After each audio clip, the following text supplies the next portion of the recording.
Apa urusannya lebih penting daripada launching hari ini?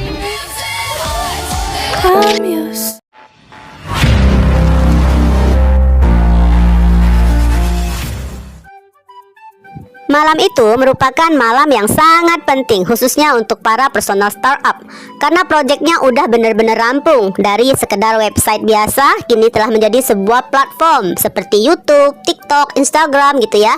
Walaupun masih di kelas anak baru, namun ini sudah menjadi prestasi yang sangat membanggakan untuk ukuran anak SMA.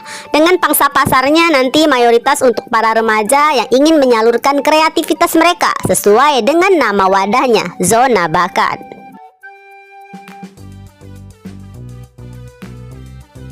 Nah, di malam peresmiannya, startup menyewa tempat lain yang lahannya lebih besar.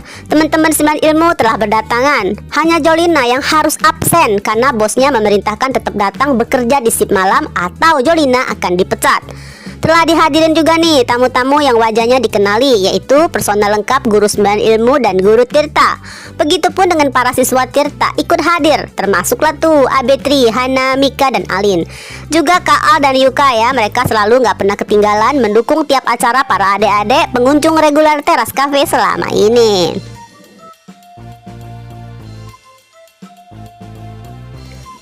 Zara, sang project manager pun cukup sibuk memantau beberapa hal, termasuk mengatur posisi tempat duduk untuk para tamu. Sayangnya, acara yang cukup besar dan termasuk resmi ini justru nggak akan dihadirin dengan dua investor yang disebut CEO.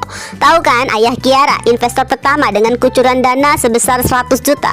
Kemudian Fata Fernandes dengan kucuran dananya sebesar 650 juta.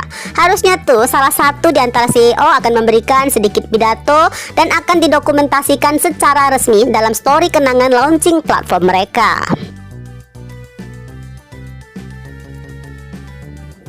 Maaf sih, aku tahu ini acara yang penting, tapi aku ada urusan lain.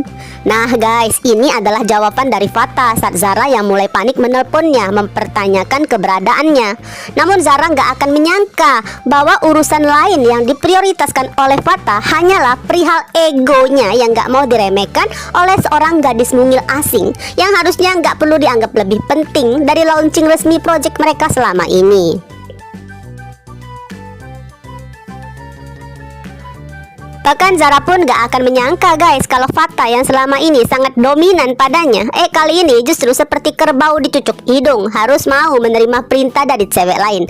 Alasan Fata ya menyangkut harga dirinya karena sudah kalah balapan, jadi harus sesuai kesepakatan. Yang kalah ikut kemauan pemenang. Apalagi terus terngiang ledekkan wanita tersebut yang siap menyebut Fata cowok cantik yang gak punya nyali. Singkat cerita ya, acara launching telah dimulai. Pengunjung udah pada seru-seruan lah menyaksikan tiap tampilan video di layar proyektor. Sementara Zara makin gelisah karena kursi investor masih aja kosong.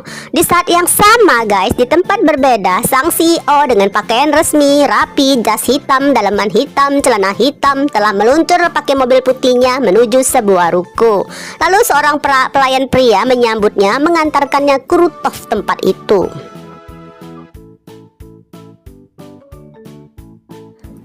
Selanjutnya Fata dikagetkan dengan pemandangan yang terlihat karena lantai atas itu seakan siap menyambut pasangan yang ingin berromantis ria. Kekagetan Fata menjadi ketika Blade muncul dengan penampilan yang berbeda. Kali ini Blade sangat cantik dengan gaun merah yang panjang dan makeup seksi di wajahnya. Sesaat Fata terpana. Itu pujian atau ejekan? Tantang Blade pada tatapan Fata yang saat itu masih terpukau memandangnya. Anggap aja ini pujian, karena biasanya lo seperti eksekutor, jawab Fata dengan jujur. Lalu mereka pun duduklah berhadapan di meja makan malam romantis yang sudah terhidang makanan dan minuman. Di belakang mereka berdiri 3 pelayan yang siap menerima perintah jika ada pesanan tambahan.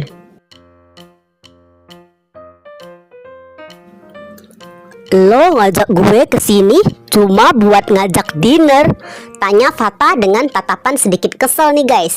Ada yang salah, aturannya udah jelas. Yang kalah menurutin yang menang. Silahkan dimakan Fernandes, jawab Blade dengan senyuman seperti seringai kucing penggoda. Tatapan Blade sangat tajam, sangat kontras dengan makeup cantik dan gaun seksinya.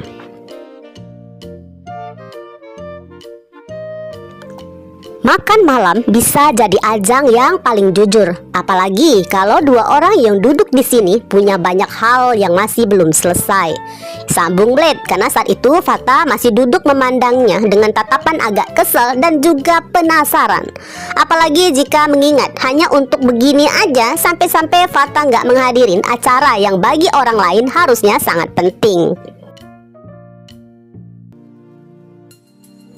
Dan emang ya, inilah kenapa Blade memilih malam itu, agar intrik liciknya makin sempurna. Pastinya dong sudah bisa ditebak, Blade telah memerintahkan anak buahnya mengabadikan setiap momen kebersamaannya dengan Fernandez untuk dijadikan bukti yang akan membuat situasi makin heboh. Bersamaan di saat itu, HP Fata berdering guys, panggilan dari Zara.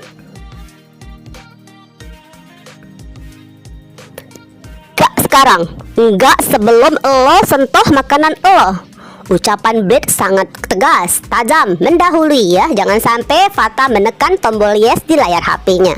Sesaat Fata tegang karena tahu betapa paniknya Zara yang saat itu sedang menunggu kehadirannya. Namun Fata lebih nggak ingin dipanggil cowok cantik nggak punya nyali.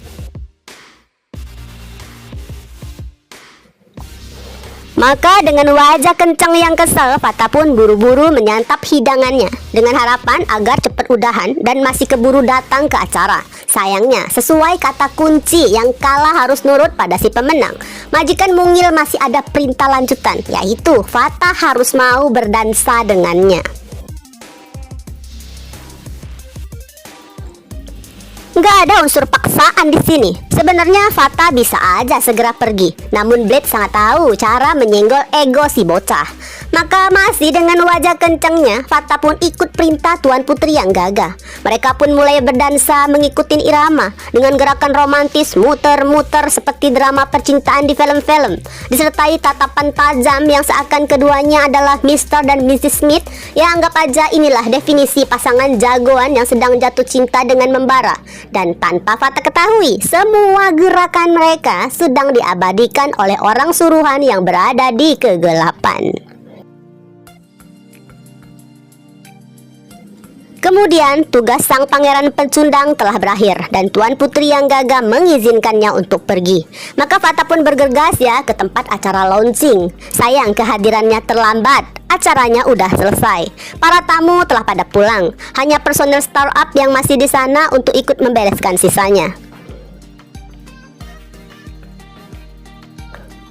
Sorry guys, tadi gua ada urusan penting, ujar Fata pada teman-teman yang saat itu memandangnya dengan tatapan kecewa. Namun semuanya coba memahamin, apalagi melihat penampilan Fata. Mereka mengira mungkin ya Fata baru aja menghadiri acara yang emang super penting, lebih penting dari acara mereka. Ya mungkin aja acara keluarga.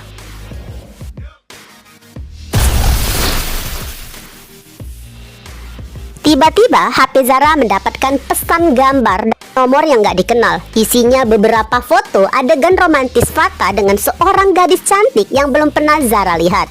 Jelas dong Zara cukup kaget. Namun seorang Zara selalu ya menyimpan sendiri perasaannya. Beberapa pertanyaan muncul di benak Zara. Apakah emang selama ini diam-diam Fata udah menjalin hubungan dengan gadis ini tanpa sepengetahuannya?